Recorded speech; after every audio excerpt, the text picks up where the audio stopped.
Սպիտակ տանը կայացած Միացյալ Նահանգների նախագահ Դոնալդ Թրամփի և Սաուդյան Արաբիայի թագաժառանգ արքայազն Մոհամմեդ Իբն Սալման Ալ Սաուդի հանդիպումը նշանավորվեց երկու երկրների միջև հարաբերությունների խոշորացմանն ուղղված մի շարք կարևորագույն հայտարարություններով։ Վաշինգտոնում կայացած պերճաշուք հանդիպման նպատակն էր ընդգծել Ռիադի հետ ռազմավարական գործընկերության նոր մակարդակը։ Չնայած լրագրող Ջամալ Խաշոգչիի 7 տարի առաջ Ստամբուլում Սաուդյան պետության հյուպատոսարանում տեղի ունեցած դաժան ու աղմկոտ սպանության շուրջ առկա հակասություններին։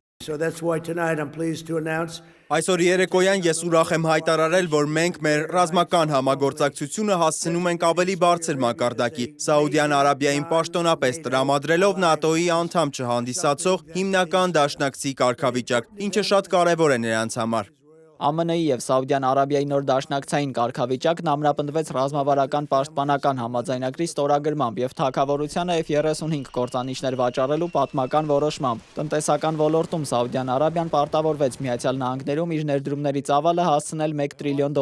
կենտրոնանալով արհեստական բանականության և միջուկային էներգետիկայի վրա։ Նախագահ Թրամփը բարձր գնահատեց թագաժառանգի բարեփոխումները, դրանք ժամանակակից հրաշք անվանելով։ Հանդիպման լայնածավալ նշանակությունն ընդգծում էր ընթրիքի հյուրերի բազմազան կազմը, որտեղ ներկա էին Իլոն Մասկը, Վաշինգտոն այցի ընթացքում արքայազնին ուղեկցող ժամանակակից ֆուտբոլի գերաստղ Կրիշտիանու Ռոնալդոն և բարձրաստիճան քաղաքական գործիչներ։